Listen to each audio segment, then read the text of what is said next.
today I have with me a reporter and news anchor that's affiliated with the Fox 40 network, which is a branch affiliate of the Fox network, specifically to California. She's done a number of interviews with high-profile individuals ranging from political backgrounds to movie stars such as Gavin Newsom and Daniel Craig. Here in Orlando, Florida, all the way from California, Mrs. Kristin Vartan, or Miss Kristin Vartan. Yes, I don't mean to imply that you're married right now. Already getting into relationship questions. Yeah, right? We'll actually have some listed for you at the very end, so get ready for that. All right, I'm ready for my gotcha moment. Yeah, so I actually first heard about you when I was on a family vacation in Greece in 2022. I saw one of your interviews pop up, and I just thought to myself, I'm eventually going to cross paths with her. And here we are. I know 2 years later, it just serendipitous. It's just the way that the universe works with us Assyrians. Eventually, we all cross paths. Yeah, and I saw your interviews online too. You've done some really cool interviews with different Assyrians. So I was honored that you wanted to talk to me as well. Yeah, well, you do something that's very interesting, which is, like I just said, you're a news anchor and you're a reporter. And it seems like everything has lined up perfectly for you. Attractive young lady, you're well educated, you're articulate, you ask questions, you're curious, but you're not afraid to ask the hard-hitting questions too. You do the investigation work. So it's like it was a perfect storm that happened for you to end up on live television, right? So Can you tell me about a little bit of your childhood background, all that good stuff, and how it led you to this point? Yeah, so I grew up in a really close-knit Assyrian family. My family is from Iran, and I'm a first-generation American. And I grew up only a block away from my mom's parents, so I was really close with them growing up. And my first interviewee, if you will, was my grandpa. So was this on camera or off camera? Oh, off camera. So when I say interview, I say it's kind of unofficial, right? Okay. So I would always ask him questions as a kid because I was just so interested in his upbringing in Iran. And also he had a really cool career. He was the governor of Gilan during Shah's time, and also the lieutenant governor of East Azerbaijan. So he had these really rich stories and these beautiful vintage photographs that he would show me as a kid. And I would just be sitting at the edge of the couch listening to him talk, and just was so enamored by what he would say, not realizing that I was already doing what a journalist does, which is ask questions, listen, and really engage with someone and learn their story. And then I also really liked writing as a kid as well. So I wrote my first novel when I was 14. I can't say it's really good because I was 14 years old, but I always loved writing as well. So when I eventually wanted to figure out what I wanted to study in school, journalism just seemed like the right thing. I also loved reading magazines as a kid. My mom had this huge collection of Vogue magazines that I would always sift through. So I just knew, okay, well, this is a career, journalism. I can study this and I can go and ask people questions for a living the way I asked my grandpa. Was he the only one, though, that you were asking questions to, or were you that daughter that was asking questions about everything? Because my favorite thing, I'll be like, why this, why that, why that? I was always asking why as a kid. Yeah. Was that the same with you? I was a very curious kid, and I always wanted to know why something happened. But I think it was less about needing an answer as much as it was listening to what people had to say about their lives. I see. So it was like that with my grandfather, my father. I would ask him a lot of questions. I would ask my mom a lot of questions, my grandma as well. I just love sitting with people. And I've always loved that, even as an adult when I'm not working. I'm always getting coffee with friends and really diving into people's lives. And that's just something I just love, is people and what their stories are. It's actually a very feminine trait, though, being extremely interested in people versus like a lot of guys. You know, you don't really see that too often. They're to themselves. They don't ask too many questions for the most part, right? It's more of a thing that a woman can connect to, and people feel more comfortable sharing those things with a woman versus a man. So I could see that, you know, it could behoove you in those situations when you're asking those questions. But there's a difference between asking questions off camera and on camera. It's a whole different vibe, right? The comfortability of another person. You gotta not break them, but you have to like mold them to be vulnerable a bit for you, because they know that someone else besides you is going to be hearing that message, right? Yes. So did you always know that you would have ended up on TV doing the things that you're going to do? So you never thought of wanting to be an anchor or someone that had the limelight on them? So I did grow up performing. So my mom and my dad were both in Rabbi Shura's choir growing up, which is a pretty prominent Assyrian choir. And I would go to them to their practices. So I always liked singing in front of my family friends, and I started singing at the choir practice, and Robbie Shura was like, okay, we need her in our show. We need her in our concert. And my parents were like, she's a little girl. Like, she doesn't have to. You don't have to do that. I was like, no, I want her to open our show. How old were you? I'm sorry? I was 5. Oh, wow. Okay. So in front of 1,000 people.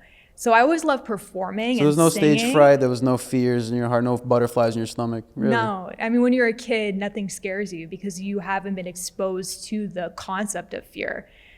So. Or did you have a very loving household that was always giving you that gratification as a child, where it was like there was no need for like to feel fear? Maybe like there was enough reassurance and comfort in your family household. Did you grow up in like a stable nucleus family? Yeah, I did. So I very loving parents, very loving grandparents on both sides, amazing aunts and uncles that were always just so loving toward me and toward my brother as well.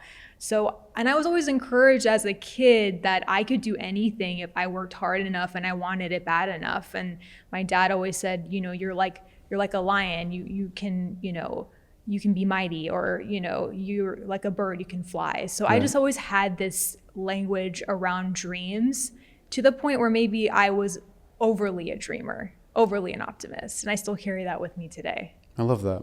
Because I think there's a bit of, I don't want to call you delusional. For me, there's a lot of delusion doing what we're doing now. You know what I mean? Like thinking that you could sit down in front of some people and expect lots of people to listen to you speak and them speak. So I think that you have to be a bit delusional and to achieve big dreams.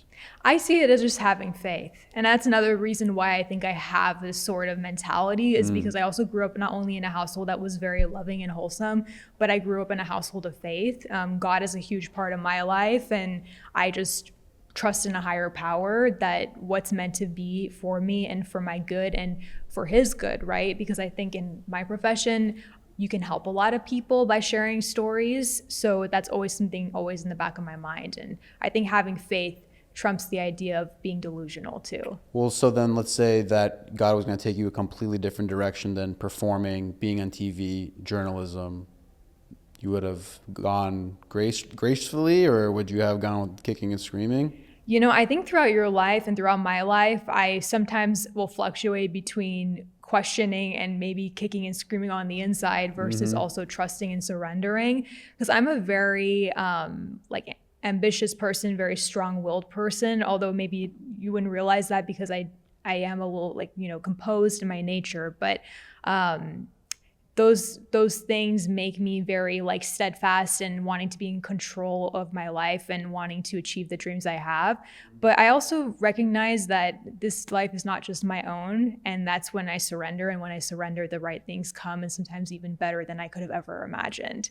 So, I mean, growing up, I wanted to be a novelist. I wanted to be a fashion magazine editor. I had no idea the concept of broadcasting at the time. And look where God took me, right? I didn't go into fashion magazines. Sure, I still showcase my love of fashion on camera, right? In my outfits, and, I storytell that way. But I ended up doing something I had no idea I was going to do when I was a kid. Yeah. No, that's awesome. So then going back to it with journalism, when did you know that this is the thing that I want to do as a career that pays my bills, that builds my future? When did you know that was the route you wanted to go down to? Was it like you did your first story and you got bit with the bug and you're like, man, I need to go down pursuing this storytelling game, or completely unorthodox way? Please tell me about that. Yeah, I think so. When I was in college, I joined our broadcasting station, and I joined as a fashion anchor. I made a position for myself because, again, I wanted to be a fashion magazine editor at the time and a novelist. And then when I was doing the television news thing, I just fell in love with the medium of video because I realized you can connect in such a different way than you can through the written word. There's so much power in the written word, but there's a lot of power in visuals. Human beings are very visual people. You have the sounds, you have the visuals that you can play with, and you can still script write, which is, again, the written word also coming alive in that. But there's just something so encapsulating about broadcasting that I think I wanted to be a part of. And I fell in love with it. Yeah. So now diving into the news station world, right? You've anchored, you've reported, you're a journalist, you write, you've worked for a lot of different types of organizations. And so I'm super curious about how stories are found and told and what gets decided to be put on the news, televised for the public to consume, right? So how is it that news stations are constantly able to get news coverage about stories hour to hour, night and day? How is that possible? It's a combination of so many things. So you asked about how stories are chosen. We are very much driven by the news cycle, what is happening in the world. Because I can come in on a day in my newsroom. We have these things called editorial meetings, and I can pitch like stories that I got from my sources. Because you cultivate a lot of contacts in the community, being a local television news journalist. I'm constantly networking in the community. One story leads to the other. They'll tell me about something else. It'll lead to another person to interview. So I'll come in with all these different story ideas. But then let's say, for example, Biden decided to step down from being the Democratic nominee for president for re-election. Okay, well, that's going to drive the news cycle. Now everyone wants to know what the public thinks of that. So maybe. But it's so short-lived now, only for like a day or two. Then it's on to the new thing. Yes. So, but that's the thing that I really want to, I'm sorry, I didn't mean to cut you off, No, but you're fine. I'm super curious as to like, it seems that these like news stations have the power to either keep something alive in the news or to just move on to the next thing. So it's like, how do we know that they're just trying to report things day to day, or they're just trying to push an agenda also? That comes on my mind a lot as well. I can only speak for the experiences that I've had in my newsrooms. Please, yeah. Yes. And I can tell you that the journalists that I personally worked with are very much in service of the people that we are, that are in our viewership area, right? So the last 2 years I've been at Fox 40 News in Sacramento. We oversee over a dozen counties get our television channel. So, and the whole thing with Fox 40 is local news that matters. So we're very much like hyper local news, what matters to people living in Turlock, living in Sacramento, living in Roseville, like those areas that get our viewing area. So we try to serve our community first and foremost. So if a story is no longer serving the community and it's not as important as the breaking news that just came about, then that's what we're going to shift to.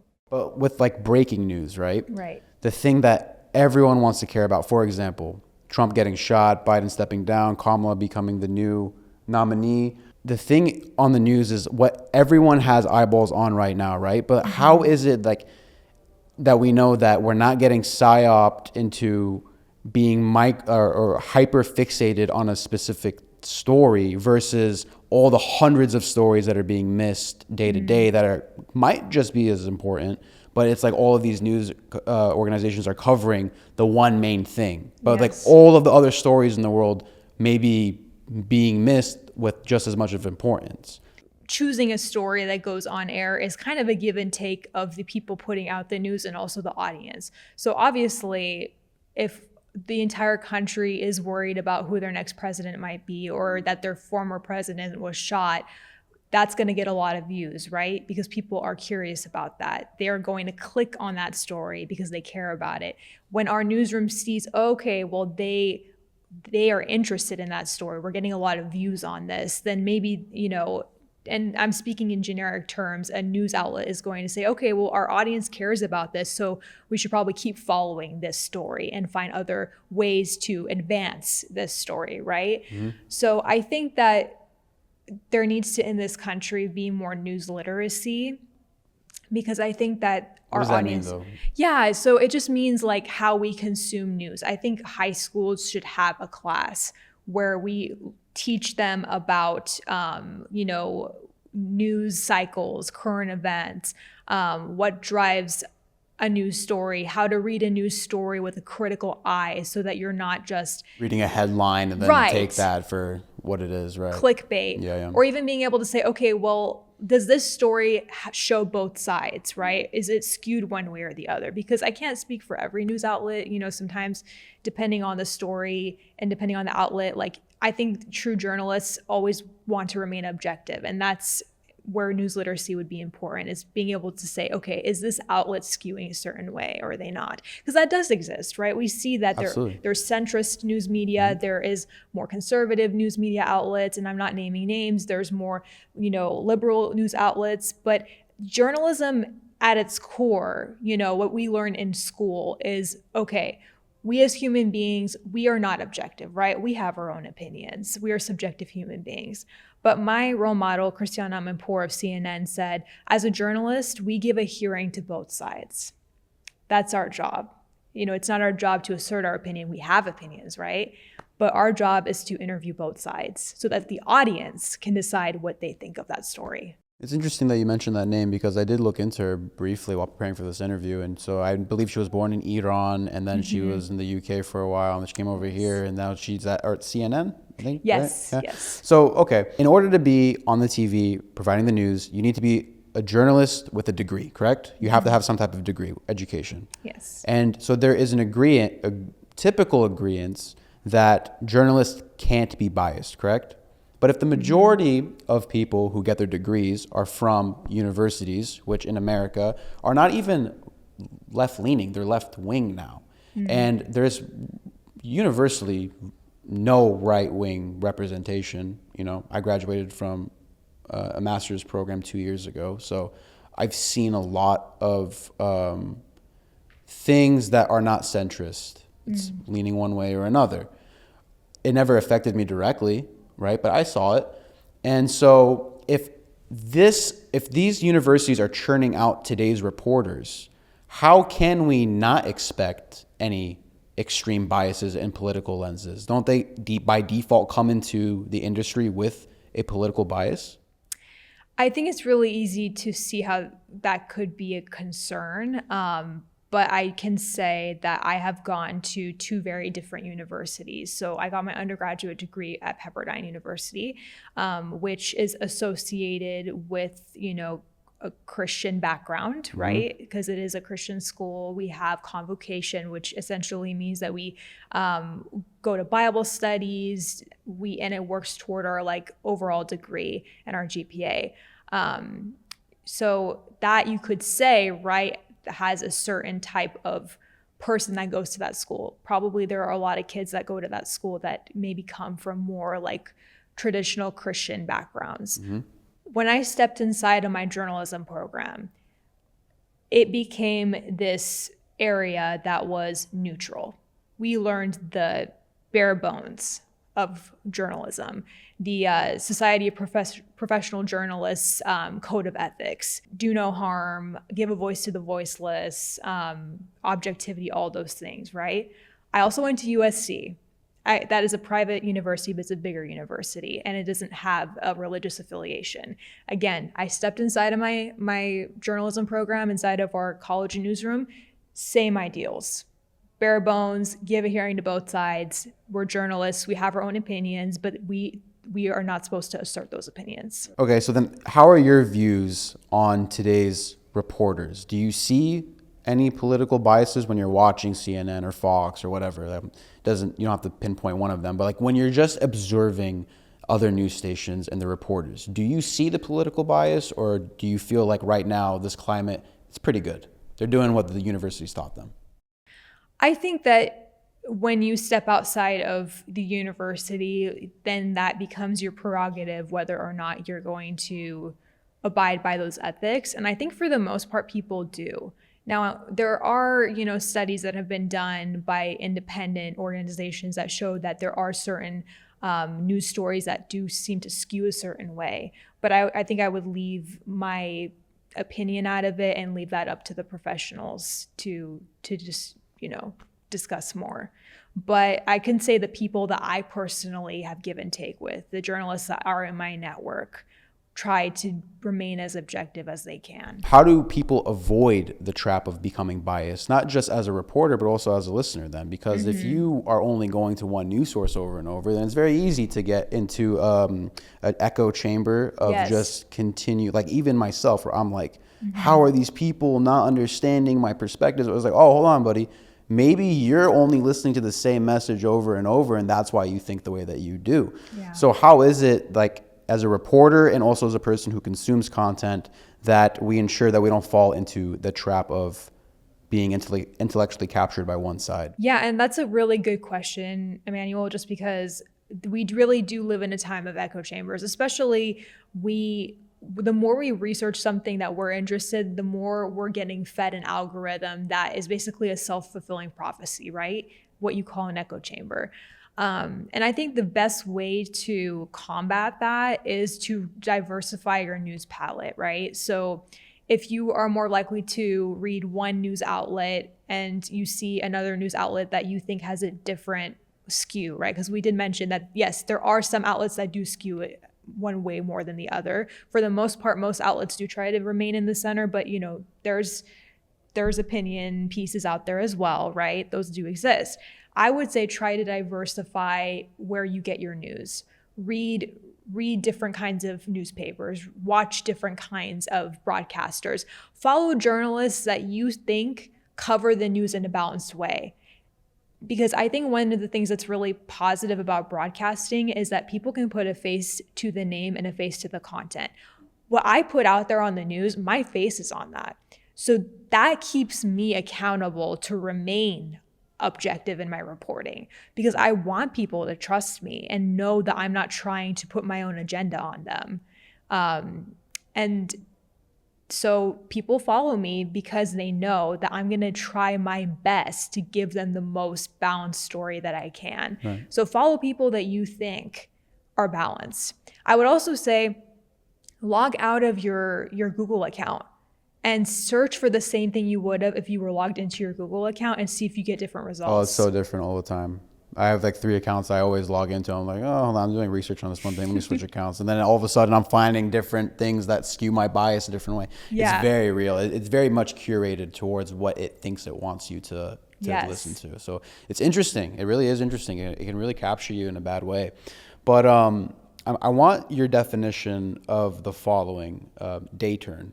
Mm-hmm. What is a day turn? Can you tell me? Yes, and because I use that jargon all the time. So a day turn is something people in news say, and it's essentially meaning that we literally start a story at the very beginning of the day and we finish that story at the very beginning of the day, or very end of the day, I should say, right? So I literally go into my newsroom and I pitch my story. They may or may not go with that pitch. They'll assign me my story. Mm-hmm. That morning, I am going and I'm making my phone calls. I am doing my interviews. My photographer is shooting the story. And then hopefully I can get a lunch break in there. I'm going to write the story. My photographer is going to edit that story. And then at 5 o'clock, news time, I go live with that story. That's a day turn. Does someone need to approve that story before you go on? Oh yeah, definitely. No matter how much experience you have, you need to have a second set of eyes, a third set of eyes, because you're putting out something that can influence tens of thousands, hundreds of thousands of people, potentially even 1 million, with online. So you need to make sure that it's properly vetted, that there's, no errors in it, so very important. Okay, so let's give you the scenario then. Let's say you have a story that you really think is important for the specific area that you are living in that could benefit the citizens of whoever's watching for their benefit, right? Right. If you spend all that time, like how you just laid out to me from beginning to end, you're about to give the story out, and someone's like, nope, cut it. We don't want the story going out there. Has there been situations like that, or are day turns most likely shot down more so because of errors in reporting versus just not getting the story out there at all? There are situations where sometimes people will change their minds about wanting to have gone live with something, mm-hmm. and then, we'll sit down and with management and decide what to do about that. But usually the times in my experience that I've changed a story after putting all the legwork on it, it's because I've had a breaking news situation happen. Literally, I'll put a story together and all of a sudden there's an officer involved shooting, or there's a standoff. And then I have to either hold that story for tomorrow if it still has any relevance, or that story might not air. It happens, unfortunately. So, okay, it really does matter of timing then. That's yes. The big thing too.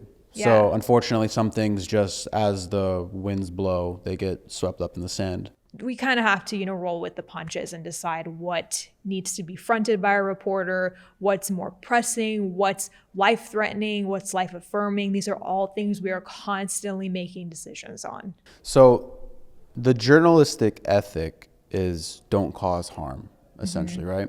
And yes. I'm going to read you a quote. Ethical journalism strives to ensure the free exchange of information that is accurate, fair, and thorough, according to an article from September 6, 2014 from the SPJ Code of Ethics. I want to show you a clip that you've probably seen so many times, but I'm super curious on your perspective on this. Greatest responsibility is to serve our Treasure Valley communities, the El Paso, Las Cruces communities, Eastern Iowa communities, Mid-Michigan communities. We are extremely proud of the quality, balanced journalism that CBS 4 News produces. But we are concerned about the trouble and trend of irresponsible, one-sided news stories plaguing our country. The sharing of biased and false news has become all too common on social media. More alarming, some media outlets publish these same fake stories without checking facts first. The sharing of biased and false news has become all too common on social media. More alarming, some media outlets publish these same fake stories without checking facts first. Unfortunately, some members of the media use their platforms to push their own personal bias and agenda to control exactly what people think. And this is extremely dangerous to our democracy. So, yeah, that's enough. But like, that's pretty crazy. And I actually fell for a false caption about that. Someone was saying, it went super viral. It was like, oh, look what they're saying about the whole pandemic, COVID-19, right? And I fell for that. I was like, oh, they're like all reading the same script for COVID, but it ends up that this is actually a clip from 6 years ago, not 4 years ago. So it's older than COVID, right? So, but like even before COVID, there was like this mainstream narrative where like they were all basically reading from a teleprompter. That scares me. And I can see why. That's a terrifying clip because these are local news people all within their own organization or like their own towns essentially saying the same thing, right? Right. And so I understand that they have a job to do. They're doing their job. Like this is the thing that they signed up for. Like they have no idea that another organization, I keep saying organization, another news station is saying that same thing that day, right? It's out of their control. But when you see something like that, what goes through your mind? Like what can you tell me about when you get a prompt like that and how does that work? Yeah, and watching that as a viewer, that does give me pause, and I can see why it gave you pause. Personally, I have not come across something like that before on my own time on the anchor desk or in the reporting space, either in the field.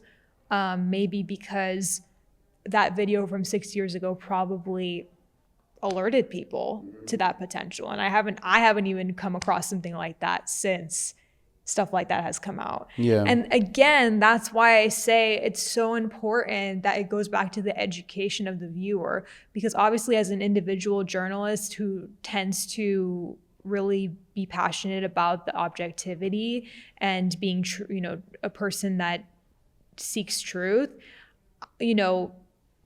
I'm going to want to do my best. And I know a lot of people that are in that same exact mindset.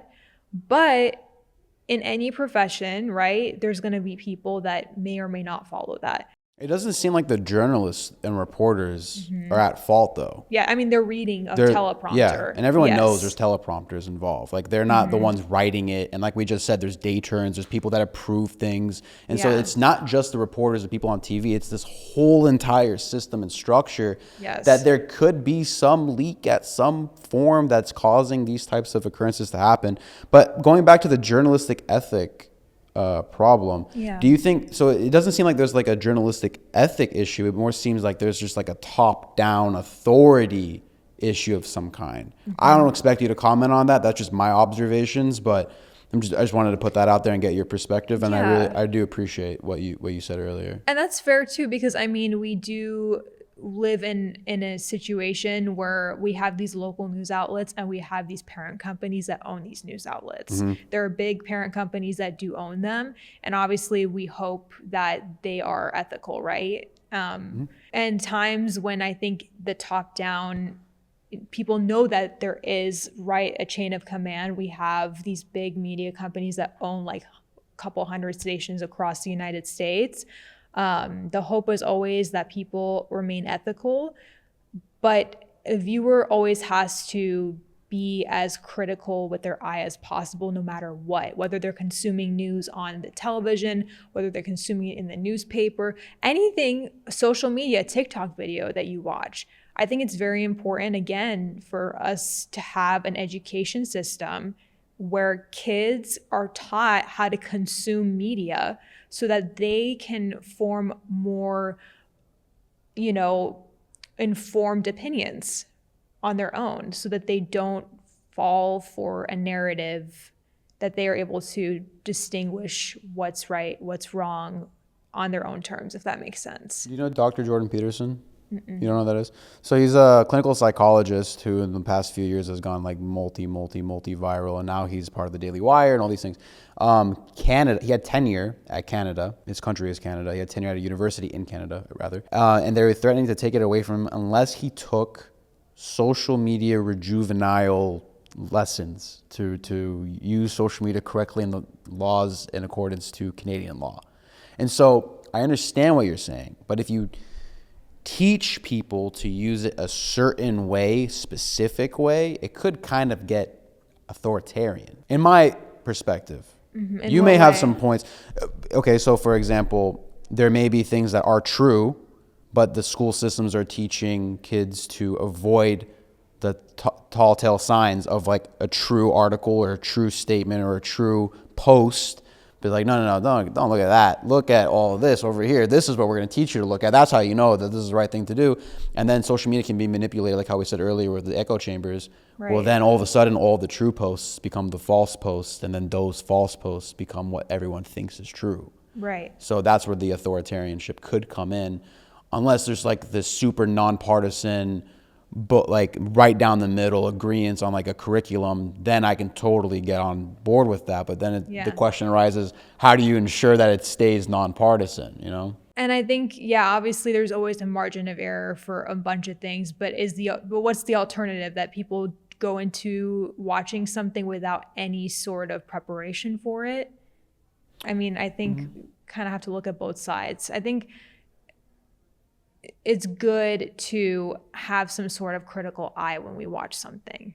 I know, I fully agree with that. That's what needs to be taught. Not what to think when you watch it, but to be taught to have the tools for you to make up your own opinion. Yeah, the critical thinking aspect of our society has just declined to absolute zero, I think. Hey, can I get a picture with you? Yeah, sure. Never mind.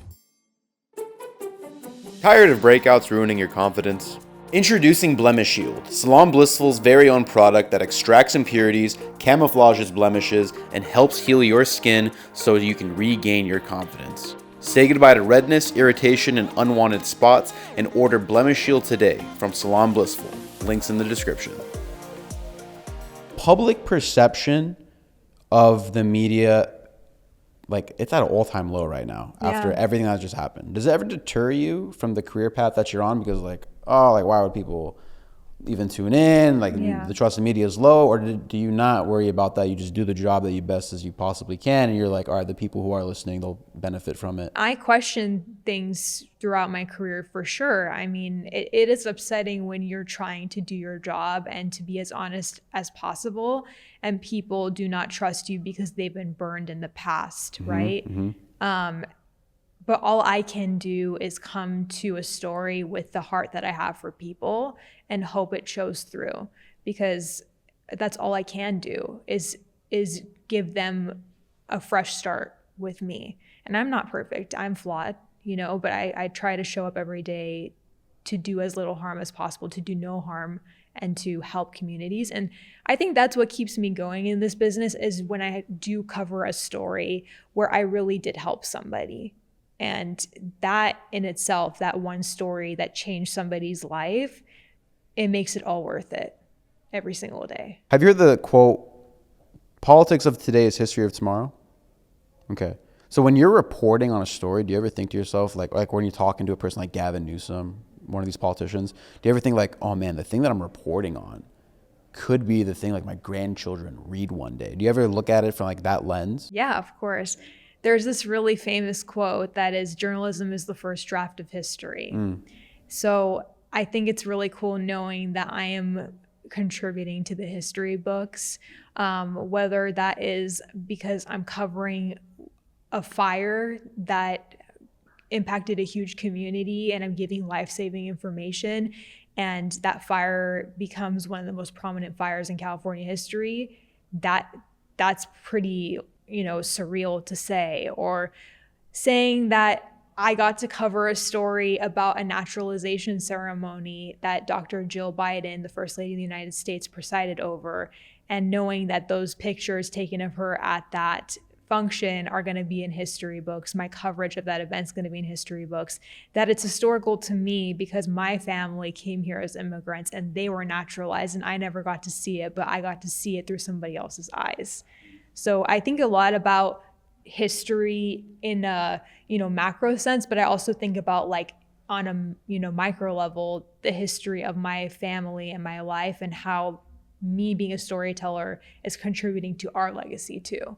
I see. No, yeah, and your grandfather also was a journalist, I believe, when back in the old country. My great-grandfather was. Great-grandfather was. Yeah. Okay, got it. But my grandfather was a politician. He was a governor in Iran. In Iran. Okay, and then his father was the journalist. Yes. I see. And so you probably read back his stories and get inspired by them? I haven't seen his newspapers, but he also was an author, and we have copies of them at home. So yes, in English or in Farsi? In Farsi. So I can't read them, but my family will read them to me. Upload to ChatGPT, it got you. It'll shoot it out in English. That's pretty cool though. That's actually very awesome. But how do you think the media's portrayal of current events, going back to the history, politics of today is history of tomorrow? Because also there's another quote: history is written by the victors, right? So how do you think, or do you think that media's portrayal of current political events has shifted in previous coverage, where now it's more of like a getting a winning stance kind of thing to prove a point against another party? Or do you think that it's pretty much the same? It's still like how we just talked about previously, it's as ethical as possible, and that there's no narratives really being pushed, but it's just the way that the people perceive it? Yeah, I mean, I would leave that up to the politicians. For sure. I think when I hear history is made by the victors, I don't really see that necessarily the people writing the history are the victors. I think the people that are leading the country at the time are the victors, right? They're the ones that are creating the policies and shaping our world, right? We're just here to document it. The frustration with hearing news every day. I remember I told the story to G.H. Cohn. It was COVID just happened. I'm listening to the Daily Wire every single day at work. Maybe like 2 to 3 hours. I'll go to Ben Shapiro, then I'll go to Matt Walsh, then I'll go to Michael Knowles. And I'm just hearing bad story after bad story after bad story, day after day, month after month. And then one day at work, I just lost it. I was like, dude, I took my AirPods off, threw them. I canceled my subscription to Daily Wire. I just got depressed. I was like, how can someone listen to all of this news coverage day by day and not go crazy, right? I took a fat detox from any person who reported the news. I did not want to hear it. Unless you were telling me that I hit the lottery, I didn't want to hear it. Yeah, that's fair. So you reporting the news every day, you diving into stories, you personally talking to the people who just had a misfortunate event happen to them. Yeah. You having to get your contacts ready to go. What's up with this person? What happened to that? This, that, and the third. How do you not get into like a mental space of like depression or like sorrowful feelings of like towards these families? I'm a very sentimental person, right? And I'm a very emotional person. I have a lot of feminine traits. I'm very emotional too. So how do I handle that? I think when I first started in this business, and I think, you have to remember that technically I'm still at the beginning of my career. Of course, yeah. So I've been doing news from a digital and broadcast and print standpoint for about 7 years, but I've only been an on-camera TV news anchor and reporter for 4 now. So it was only 2 years ago, I remember when I was at 23 ABC News in Bakersfield, that I covered a double homicide, or a double shooting, which is a double homicide in this case. And I spent an hour before even interviewing the son of one of the victims.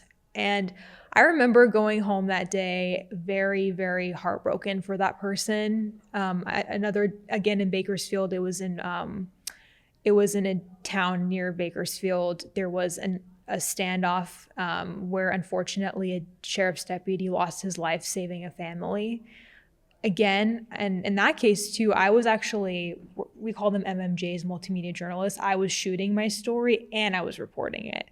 So I was by myself too. And I remember being just really gutted by that situation, that person that lost their lives and the family that went through what they went through. And I'm really lucky because I have a very supportive family and a very supportive friend group that I am able to talk to about things that break my heart. And I have a really strong faith system, right? So I think that having God in my life and being able to know that although there's a lot of harm and sadness in this world, there's also a lot of good. That's kept me really strong, even though I am also a very emotional person and I can feel for those people.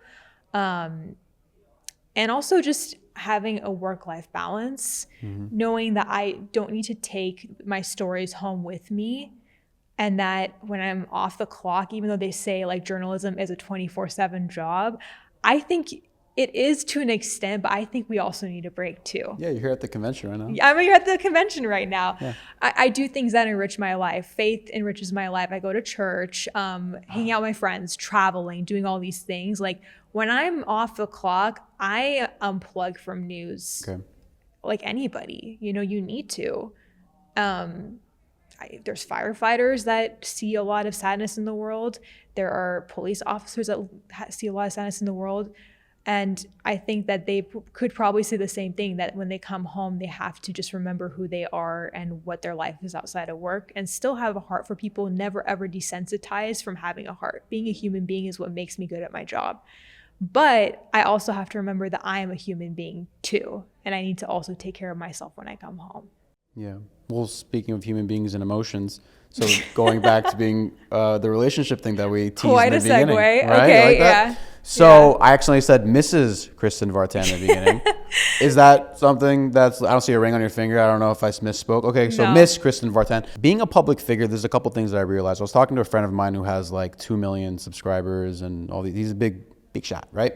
He just can't get into a relationship and he really wants to. And so I asked him, I was like, well, have you been in a committed relationship at all ever since starting social media? And he goes, no, just in and out.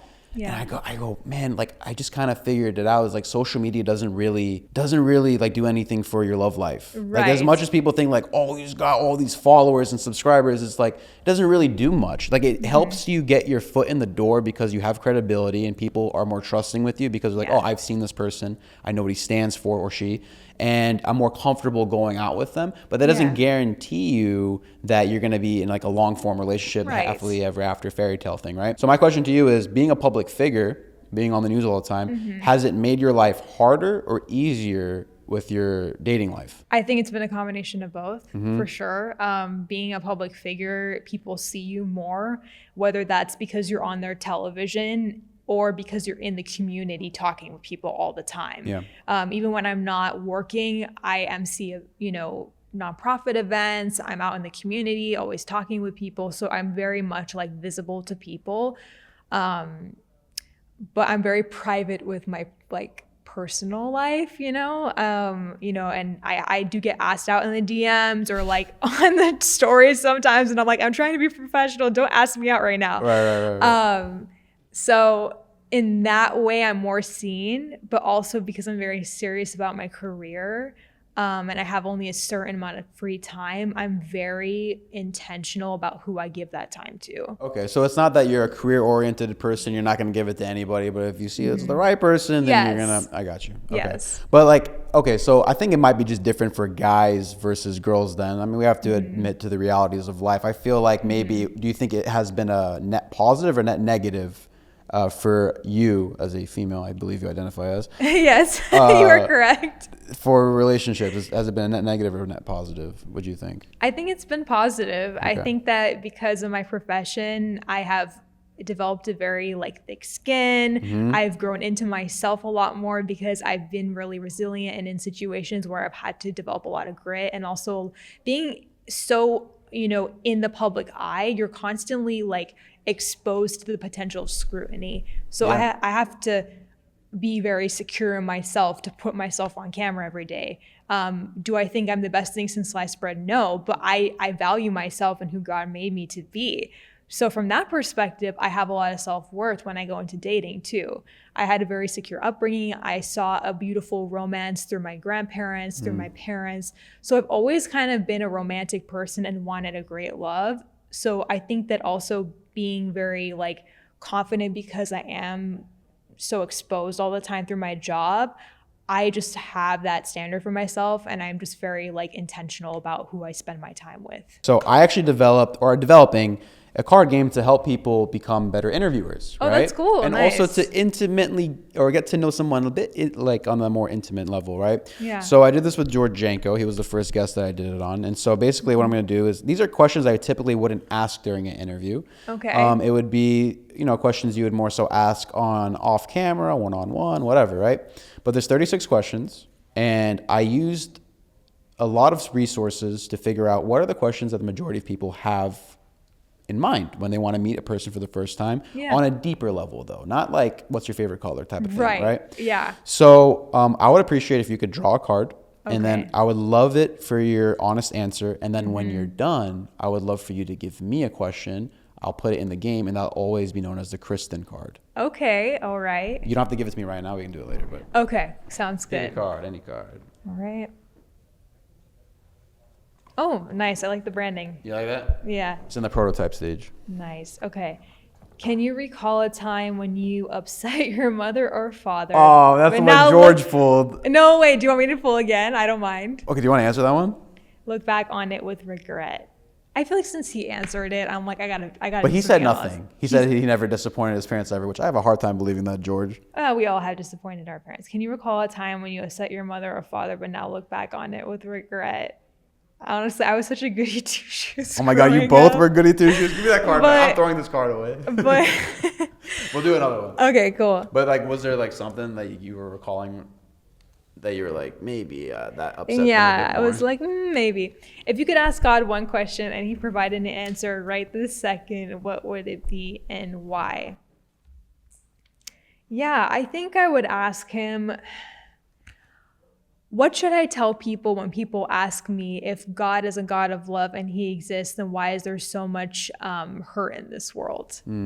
It's such a hard question for me to answer. And, clearly I've mentioned a few times that I'm a Christian on this episode. It's a hard one to ask and to answer, and especially knowing that I literally, as you said, I cover some of the most sad parts in a person's life in news. It becomes even more important for me to want to know what I should say from his heart, so that people can know that he is real and also experience his love the way I do. Yeah. So I would definitely want to know about that.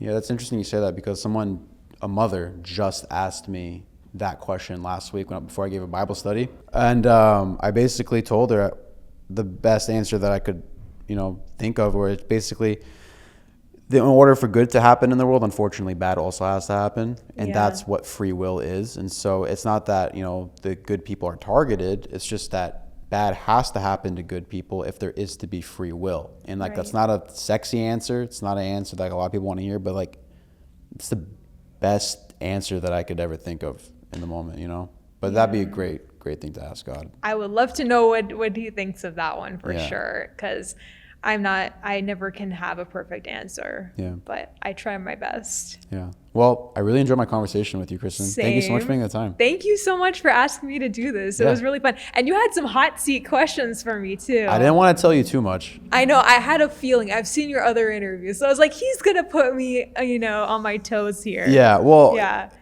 I hope it wasn't too hot. No. Listen, I ask hard questions for a living. I can take them. For sure. Cool. Yeah. Thank you. Cool. Thank you so much. This is great. Cool.